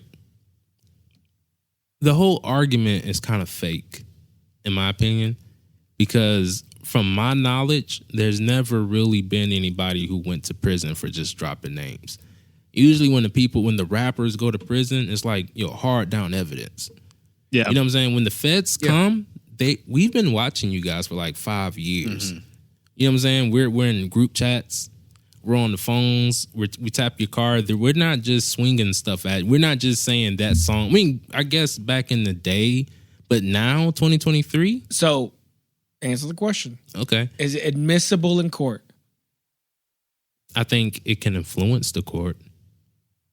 But like you said, ultimately, I do think it's up to the prosecutor to get his shit together or her shit together, and defend or offend, whatever. You know what I mean? Like, it's up to you to play They need ball. concrete evidence. Yeah, you can't do. just throw out the fucking like little booklet that comes in the CD and be like, there you go, case closed. But I win. There was a run in Chicago where the guys, they're not only rapping about murdering people, they're tweeting about it. You know what I'm saying? They're putting out tweets saying, hey, You can't be tweeting about that. Yeah, that's what I'm saying. Like, They're gonna geolocate your let's ass. just make a Right. rule. If you're murdering people, don't talk about it. Right. I would say, like, as far as free speech goes, you also have to deal with the free consequences that come with them. And I'm with It's that. a good way to put it. I am Yeah. with that. I can say, Jamie, hold on. Let me Which look is at why you. we should never stop. Which is why we should have never stopped capital punishment. If you say something stupid, you should probably get punched in the face. I was just about to say that. If I flip this table and say, Jamie, fuck you, motherfucker, and you sock me in the face, that's the consequence. Just like you said. Like, if you can make that song. That's it. true. But if you get caught, honestly, if Right. you just had to flip my table and then Jamie punches you in the face, I'm not mad at Jamie. Yeah. Right. But I think Grant still gets a slug. He still gets like he gets to come back and uppercut you a little bit and be like, man, we had a lot of shit on that table. but Hey, to man, your, that was really rude. but to your point, consequences, put out the music, but if you get caught, Yeah. That's on you. You can't really say anything it's on because you. you put it That is out. fair. Right. That is fair. that's why you have people who make smart decisions, people who make dumb decisions, people who are lucky. I don't know if you guys know what's going on with Young Thug right now, Oh, dude, Little he bit. is Little tiny bit. screwed. but the thing is, right, there's a thin line I don't between know a what's Young going on with Young Thug Thug right and now. a 50 Cent. Yeah. I don't Yeah. think there's a thin line at all. 50 Cent could have easily been Young Thug. If you go back and actually look at what 50 Cent was involved in streetwise, Streetwise, but you have to understand, like, the what Young Thug is facing right now is huge RICO charges. Huge, and if Dude, you when get they bust out the RICO charges. dude, when you get a RICO charge, that They is after you. they are after you. He's been And then- running the game for a while. And then on top of that, all the Help. rappers that he had under him contractually signed, which was a stupid move. But he has them involved, and they all indict them, and all of them lay over on their case. The only reason that Time out. I- What the fuck is going on? Can we get like a paragraph's Yeah. worth of explanation for Austin? Because I feel like he's I have drowning. no idea what's going on. Young Thug is a rapper from Atlanta, Georgia. and Go ahead. go ahead, sorry. Go ahead. Not it. Someone go. Young Thug, rapper from Atlanta. He has been growing in popularity ever since what's it called? What's the big I'm a song? stoner. No, the one with Rich Homie Oh, yeah. Lifestyle. You remember that Yeah, song? his little collab. Yeah. Little collab he had. And it Yeah, was and like then he got 20 really big because Baby, who was like the person who really helped Lil Birdman, Wayne, yeah. Birdman, Yeah. thank you, Birdman, really helped him come into prominence, and he has been a very successful rapper on his own. He's He has also- stepped on a lot of fingers and a lot of toes. Not a lot of people like him He's in also the trying rap to be community. a producer now. so he's Explain got a lot why? of- Because he's a rock star rapper in the sense of I have a album cover of me in a dress. Okay. Yeah, well, yeah, he's doing that. Yeah. There's that, but essentially he started doing a lot of drug dealing and a lot of very nefarious things around that. And he employed a lot of other rappers that he signed himself on top of that, who are also rapping about gang activity, drug dealing, yada, yada, yada. So he is rapping about like drug dealing the whole time. but everyone else is also doing that. Mm-hmm. I don't think any of his lyrics should be held up in court, but he is so screwed because all the people that he had under him also were facing RICO charges, and the only reason they got out of basically facing prison time was by dropping him. I see. And so because normally when you're facing RICO charges, they want one person. They want the head. Right. So it's kind of the thing of like, you cut the snake's head off, the snake is going to die. Right. And that's the game plan with most RICO charges. And so like they get a whole bunch of small people under him and they make them flip for him. Right, and right, that, right. that was the game plan. And that's pretty much what happened. happened. So he is going to face extreme prison time. And it was just really stupid on his behalf because he was already making great money in his career. That's the thing. Otherwise, I mean, I understand like you want to have like maybe an image and you're kind of caught up in the culture, but man, when you got it good, man. Relax. You also don't want to surround yourself with a bunch of people who are, let's face it, just waiting to like flip on you. You know what I mean? Like you should recognize the real ones and the people that you've got that are just like essentially just walking time bombs. I do want to. You're telling me that we're not in that situation right now? To my knowledge, Young Thug kind of became. I would hope you wouldn't flip on me. I would never. Thank you. He kind of Me became like the neither do you. Godfather. In that situation, yeah. Yeah, he kind of became the Godfather where he was more so the shot caller. Yeah. Yeah. So, but the thing, I guess, to me, the thin line between 50 and a Young Thug is the fact that Young Thug was a part of a gang and 50 Cent was a part of a crew. That's a big difference. But also, I think 50 was also smart with the crew that he kept. But it's And then easier also- to control. It's much easier to control, but also, going back to the gun thing and the times, like, I'm sure it was way easier back then to do some nefarious stuff to fund, like all the albums he did. Because like before Universal, he was paying for all of his music, all the studio time outright by himself. So a lot of that was done through drug dealing. Yeah, I was about to say he was making some money. Yeah. Yeah. I do want to ask, like, what's your opinion on all the rappers that flipped on him? 50? No, on Young Young Thug. Thug, because they all got a lot of heat for basically, like, a lot of them, especially in rap, they all rap about like, ride or die for your boys, never be a snitch, never be a rat, and then in the end, a lot of them were like, I want to stay out of prison. Same thing with what's it called? 6ix9ine? 6ix9ine. Oh yeah. The thing. Ain't no Billy. I feel like what Austin said, where you make a decision and you just live with the consequences. Yeah. The thing is, there's a such thing as being a tough guy from a tough neighborhood, but not necessarily being involved with what's going on in the streets.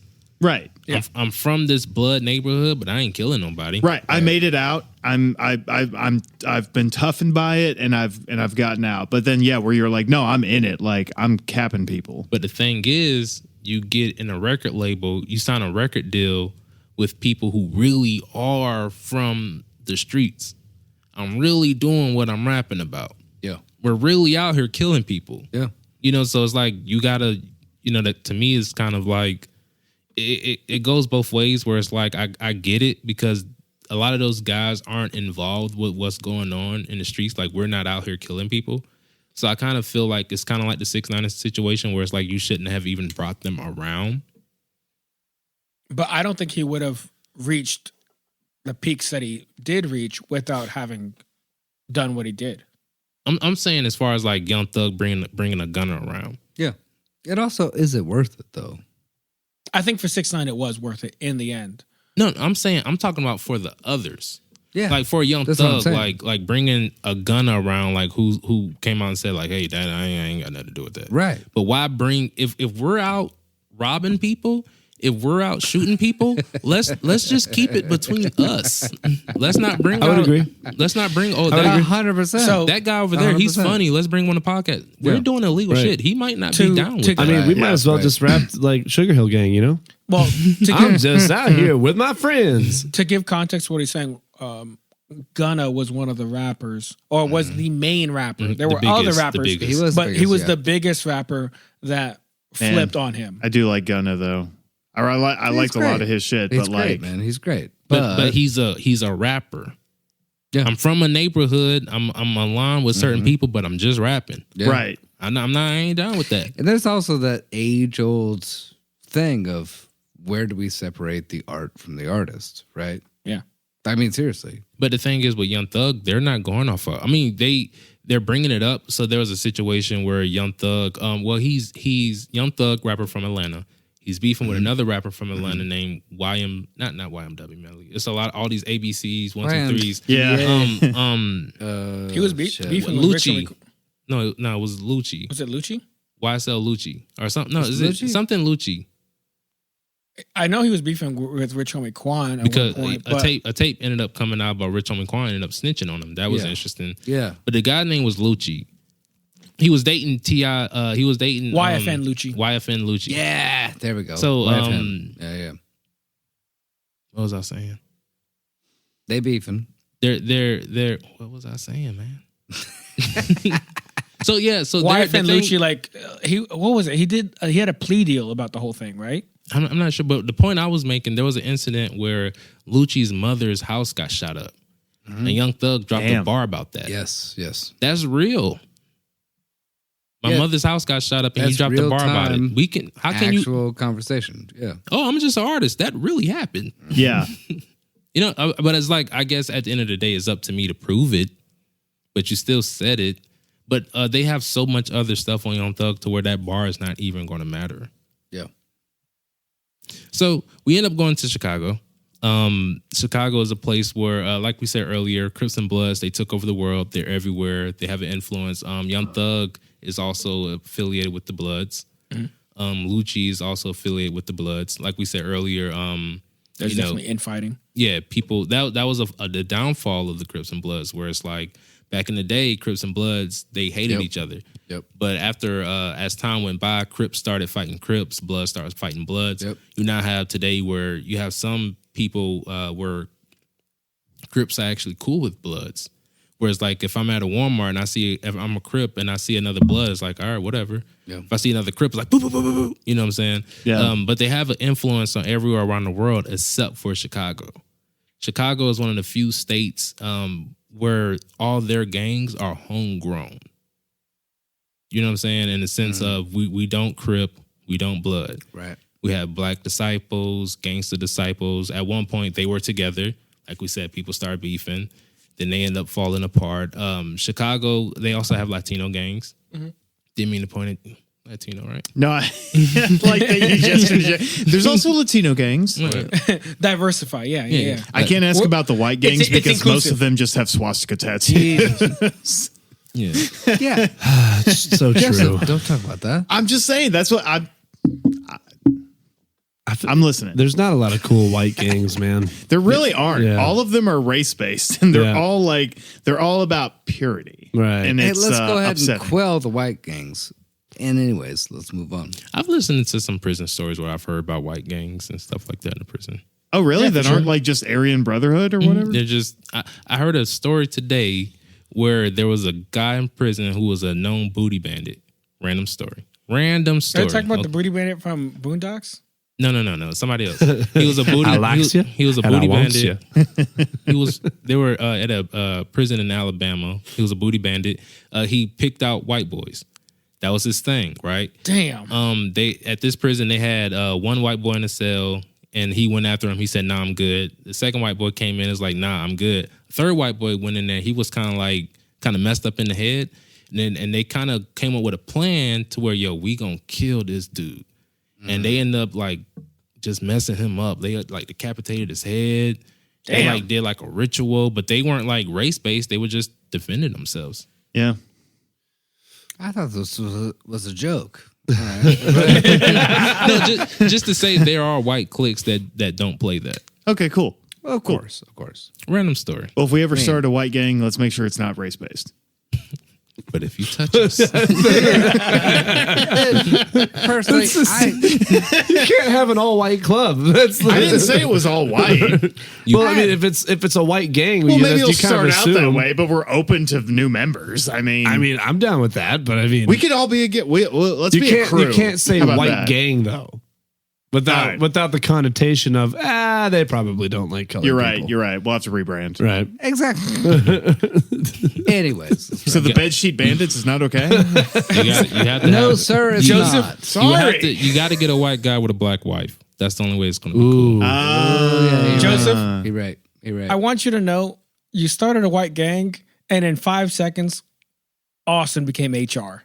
I want you to remember this moment. Out of all the people, You're right. I know. Austin would have just like, hey, HR has spoken. Hey, he's up.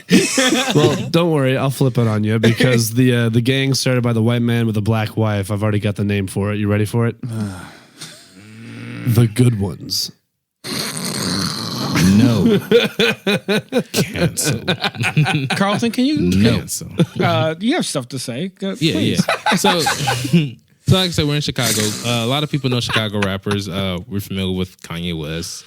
We're familiar with Twister. We're familiar with Common, Lupe Fiasco, Chance the Rapper, The Brat, which I recently fell out of love with because I was y'all know The Brat. The Brat. Yeah. I really fucked with The Brat until Man. somebody told me she was just a female Snoop Dogg, and I was like, To be fair, I never really liked her. I mean, she was good, but I don't know. Something about it was off. I'm sorry, who?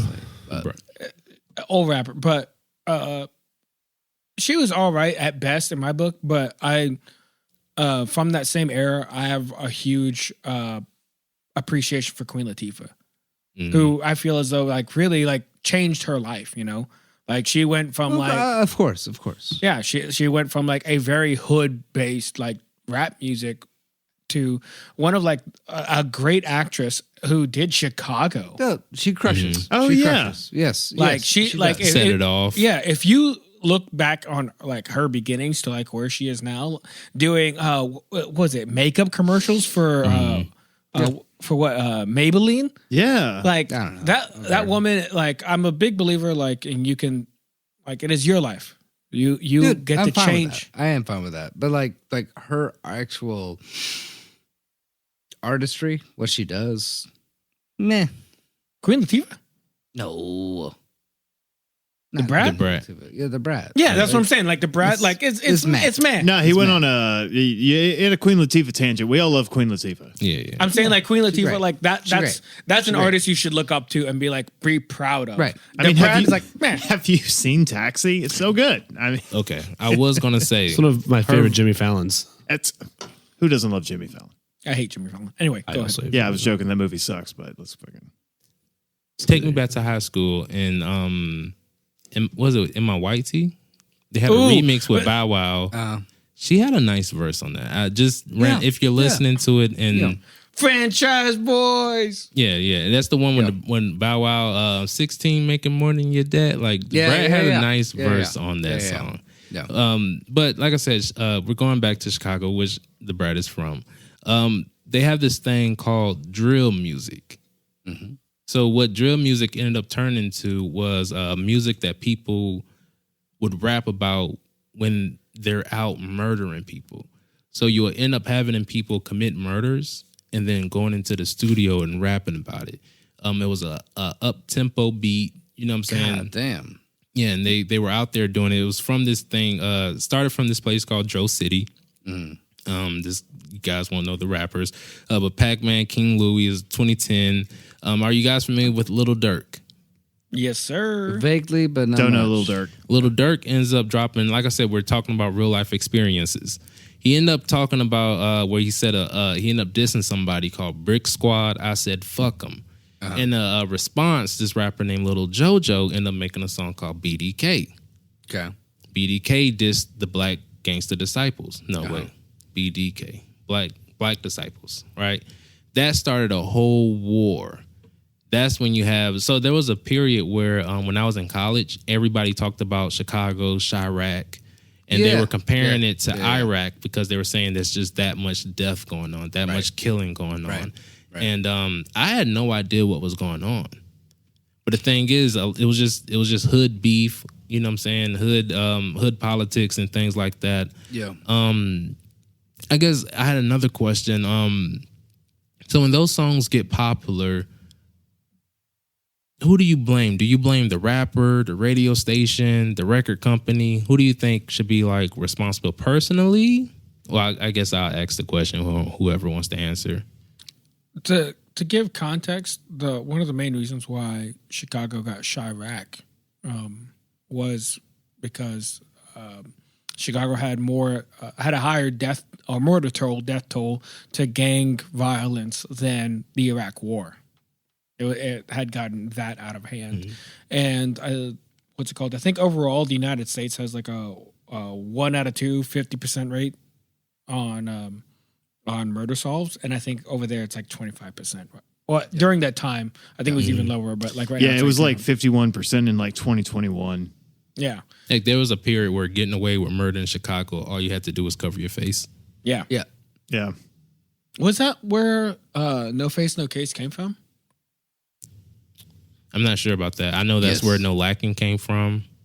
The idea of like, please don't get caught without your gun. If we catch you without your gun, we're going to do something to you. Right. But what was the question? I'm sorry. Like who holds responsibility? Yeah, like when those songs get popular, do you think as a record label, do you think they should say, hey, we're just in it for the money? Or do you think they should say like, hey, let's just, hey, this is a little Let's ease too off much. the murder music a little bit. Yeah. Do you think it's the rapper? Do you think it's the radio station? Hey, we know what this is going to do to our city. I think there is a sense of responsibility, but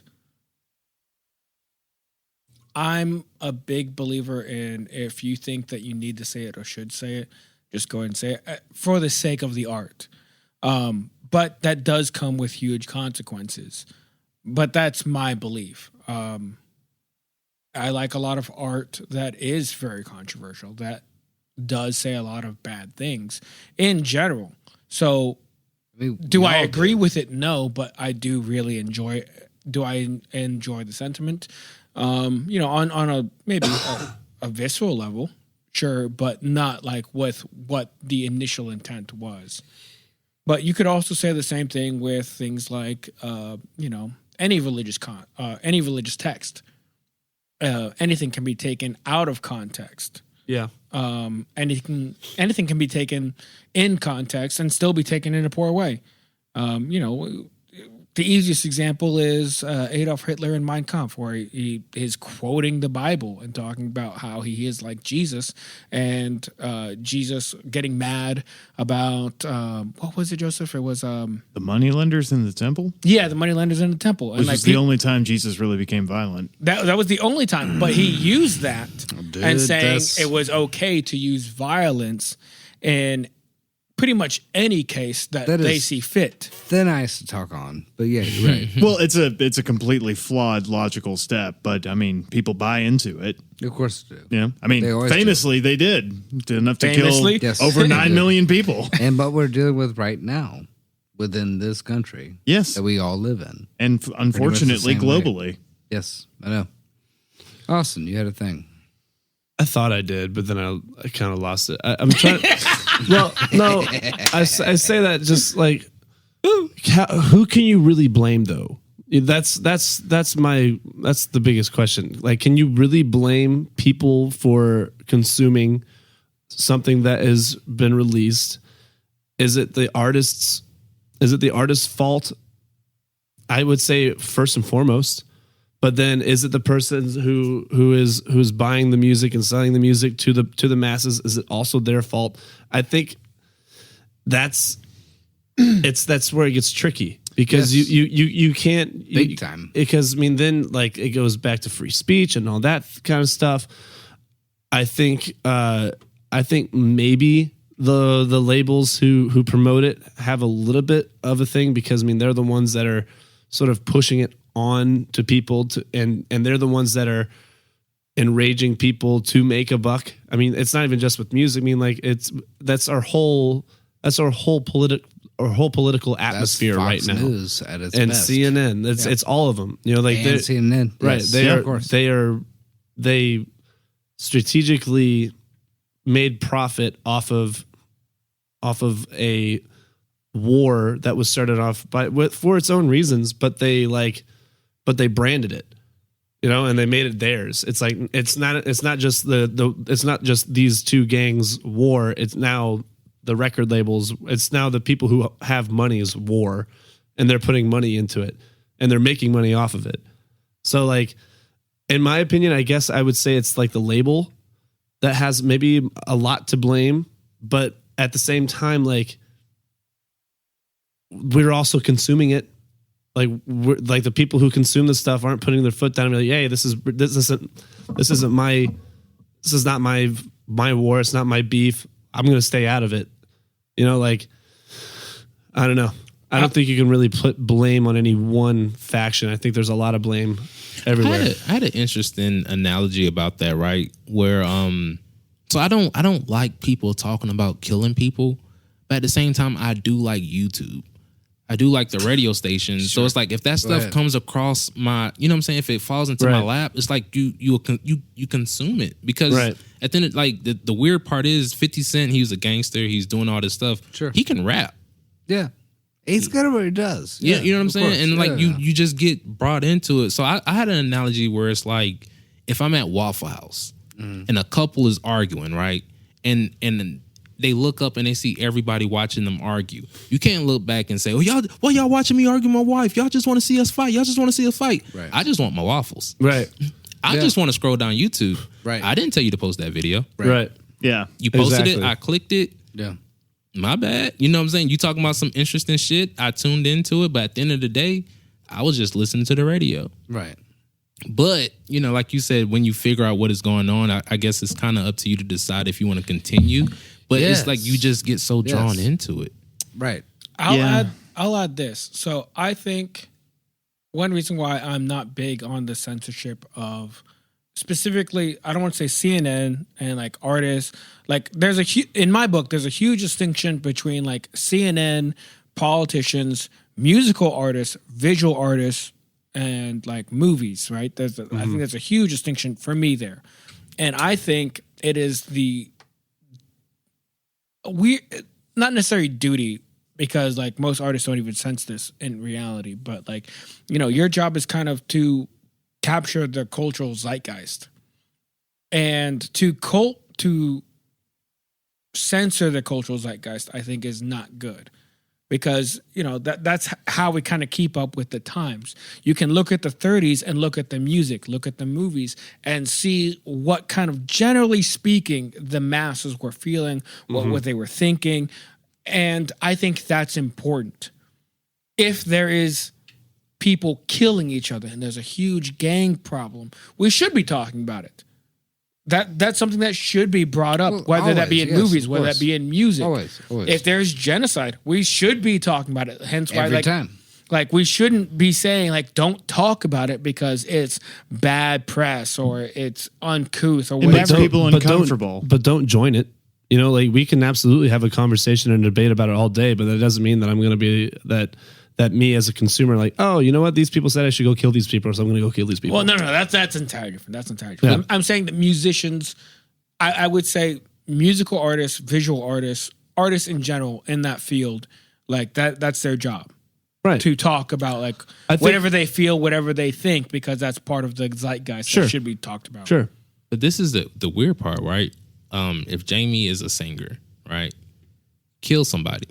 Me and Austin are police detectives. You sing about killing somebody. At the end of the day, me and Austin still got to solve that crime. Right. Right. And that's fair. Right. We still got to solve it. No. With freedom of speech and all that, okay. We still got to get answers. That's your job. That's my job. If your lyrics may not be able to be used against you in court, but I mean, if you're singing about killing somebody, you're giving me a map at least. Yeah. Right. You're giving me something. I'm giving you I'm giving you the breadcrumbs. Right. You should be I'm making it easier on you. You're giving me the whole loaf of bread. You know, like you have instances where people in modern day, they're killing people and then making rap videos with the murder weapon. It's a little much. And that's stupid. They're robbing It's people. dumb. They're robbing people and then making music videos with the jury that they just took. Right. You can use that. Every time. Yeah. If he was shot with a such and such gun with a such and such bullet, you're a suspect. You're in a music video holding the same type of gun. And your Instagram Absolutely. story has a gun that only has like 9mm rounds or whatever, and they're like, well, you fucking tell me. Now, music video is one thing. Once you put that shit up on Instagram, that's game over. Because that's not like artistry anymore. That is you publicly posting and now admitting about this murder weapon.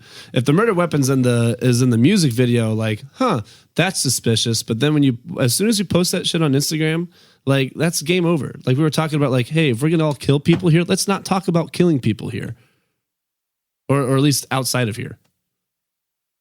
Carlton, keep going. Okay, you guys start throwing gang signs at me. I was like, what did I do? It's coming true. Sorry. I definitely get you. Just the thing, like I said, these rappers, they're also on Twitter, which is also there's a thing that we use called dry snitching, where you don't snitch on who did it, but you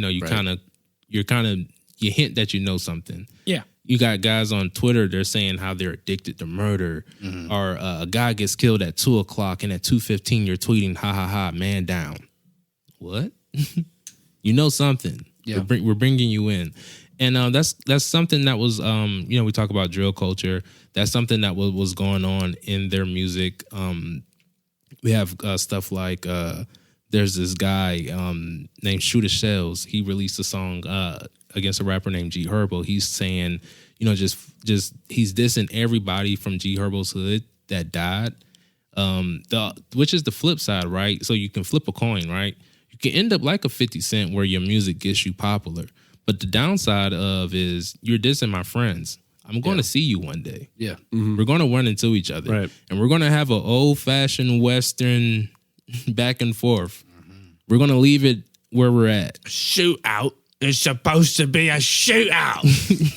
I don't, somebody's going to die. And that's what was going on in Chicago. Because these records, like I said, they're on a radio station. You got people like Chief Keef that's taking over the world. And he's talking about gang politics. Right. The flip side of it, you have people who sign record deals and they're doing great things in their communities. You have other people, like a Young Thug, who's taking this money. They're funding gang wars, allegedly. I don't know. That's just the rumor, right? So it's like it's a difference. One day you come shooting at me, you just got a pistol. The next week you got Dracos. It's like, okay, you got money now. You know what I'm saying? Like the bullet's upgraded. Yeah. You know what I'm saying? Like, because at the end of the day, we talk about the freedom of speech.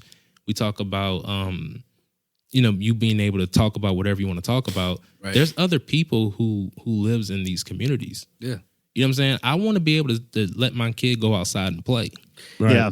Man, every fucking time. You know what I'm saying? Yes, I don't want to Yeah. be in an environment where That's your fucking kid, yeah. man. Yeah.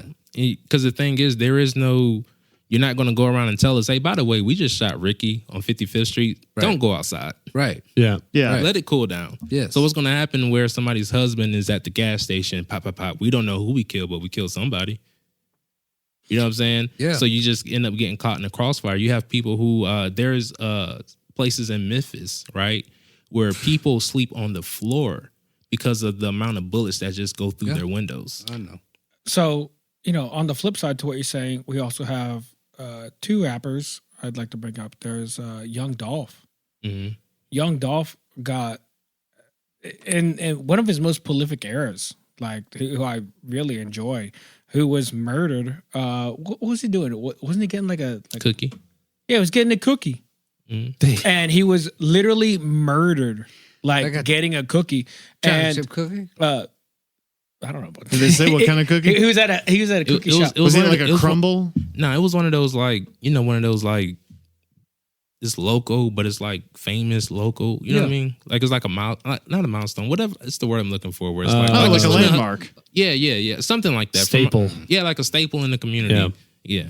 Damn. Getting a And- cookie and you get fucking Like blown when out. Young Dolph got murdered, there were a lot of things that Joey, you're right. that got brought up that I think I it's often am. it's a huge problem for like a lot of the rappers that get big in their community. And there's actually a statistic is like most rappers in their own hometown get murdered. Yep. Young Dolph being one of them. Like the most dangerous city they can be in is the city that they promote the most. Yep. Yeah. That's where everyone knows them. They know where they live. They have you can place them. You know what I mean? Another rapper that got murdered that is doing the complete opposite. Nipsey Hussle. Nipsey Hussle actually was a gang member. Was he Blood or Crip? Rolling 60s. Crip. Was he Crip? Mm-hmm. But he was essentially a reformed Crip trying to mend a lot of the pain and trying to build bridges between Bloods and Crips and trying to get peace, and was murdered because of that. Right. And that alone is a painful thing. Like, so, and this is the weird part, right? Chief Keef got his money. He had an incident where there was some internal, like I said, gangs. They have misunderstandings, internal beef. Chief Keef has never returned to Chicago.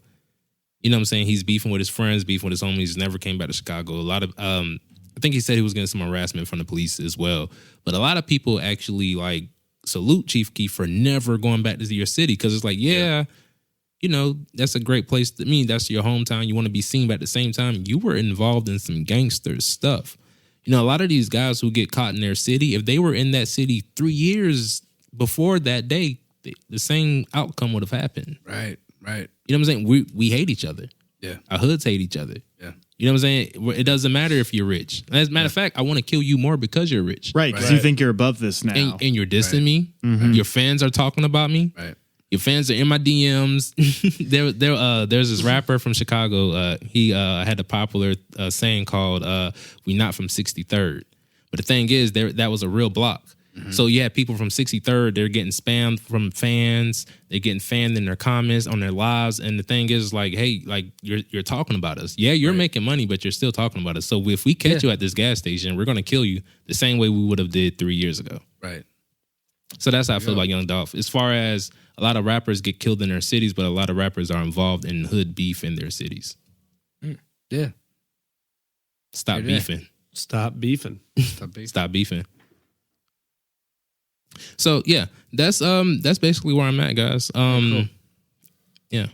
There was this rapper. He the last guy I want to talk about, his name was FBG Duck. He did a song called Dead Bitches. Mm-hmm. damn. Right. And then in this song, is it hard? it is. That's the crazy part, right? Because it's like you listen to it, right, and you're just like, yo, I don't know what you're talking about. The beat is hard. Just listen to it one day. The beat is hard. Yeah. You don't know what they're talking about, but he's actually listening to people. Like, yo, y'all heard about J Money. Niggas getting dead the same way bitches don't play with gang. Like, he has a song where he's talking about a guy named Tirehead. Like, hey, we left him by the tire. We killed this guy. He was listening to his iPod. It's like, but what ended up happening with him was he was downtown Chicago one day. He ended up getting murdered by the same gang he was dissing. So there's a opposite where it's like you could make it. You definitely could make it making this music that you're making, but you could also go to prison. Every time. You could also die. Every fucking time. So we talk. So just to piggyback off of what Jamie was saying, as far as rappers getting killed in their hood, but it's like you beefing too. Like, I mean, not necessarily beefing, but you're dissing. You're not necessarily like. So you talk about Nipsey Hussle. That was a weird situation where it's like that was probably when he died. I cried. I really cried because he was actually pushing a positive message. Yeah. But not everybody is doing that. Right. No, that was a 1 in a million scenario. Yeah. In fact, like after he died, there were so many rappers who were like, he was the most positive influence in my life. Mm-hmm. I forget who it was, but like I think one rapper was like in an interview, and Nipsey was just like, "Hey man, I see what you're doing, man. Like keep going." Like, yeah. And as an artist, like we're all artists here. Like that means a lot. Just hearing from one artist to another, like I really like what you're doing. Yeah. Like keep going. Like every time. Every time I cry internal tears. I'm like, thank you. But internally I'm like, thank you. And it's kind of like the opposite of a Kanye West, right? Where it's like Kanye West was like super, not going to say super conscious, but it's like old Kanye, right? Yeah. You know, it's like, Hey man, I love me some old Kanye. I like the old Kanye. You know what I'm saying? But it's like, Sorry, that was a Kanye song. you know, he's for the people, but he's not necessarily from a certain neighborhood. The thing that made Nipsey Hussle special, like I say, he was a Crip. He's certified. He's from where he's from, Right, but he's not right. pushing a negative image. Right. But he still ended up getting killed in his hood. Yeah. Whereas you got guys, like I said, FBG Duck, who was out there dissing, out there pushing the beef, and ended up dying. Sad to say, but yeah, that's drill. That's the drill culture. Right. It is. Drill culture. That's where we're at. Yeah, that's right. Damn. Good talk, guys. Good. Another good episode. Wrap it up. Wrap it up. Nice Nice. job, Grant. Nice. Thank you guys for listening. I know you guys don't have no idea about drill culture. But I said, you know what? I'm gonna learn you guys. I feel learned, dude. I learned a lot. One of you guys are gonna be rapping some gangster lyrics on the way Carson, home. I will be the first to say I fucking love the hell out of this episode. Crushed it. Hell A yeah, lot of the dude. shit that, you know, I've known for a little while. Give me some more. And I'm so happy that you did. You know what I mean? Like, fuck it. I'll say it right now. You're gonna say the N-word? You know what? I'm gonna say it. Now say it. Carlton, you're my bleep. Hell no. And that's been Murder Schmurder. Thanks for listening. Beautiful. Like what you hear? Subscribe. Follow us on Instagram at Trashville_USA. And if there's a true crime story you want the gang to cover, email us at don'temailtrashville@gmail.com. Murder Schmurder is produced by Jamie. Our tracking engineer is Grant. And our mix and mastering engineer is Julie. Incidental music and our theme song is provided by Jules. This has been another production of Murder Schmurder.